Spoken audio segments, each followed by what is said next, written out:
બીજાનો જીવ લેતા હતા, એમાં ખુશી મળે? અલાઉદ્દીન ખિલજીના ભાંજી છે, શહેઝાદી રોશન. કોણ ખિલજી?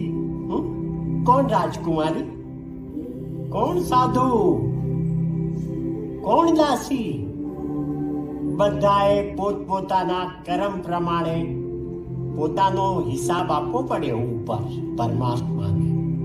પણ માલિક બનવા માટે તો કીડીને કણ અને હાથીને મણ આપવું પડે.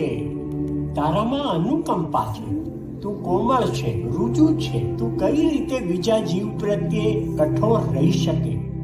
મને માફ કરી દો, હું ગુનેગાર છું.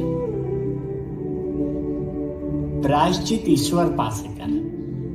યાદ રાખજે, અહિંસાના તપમાં તેજ છે. પરમાત્માની કૃપા હશે તો રોશન આપ થકી ઘણી મોટી હિંસાઓ રોકી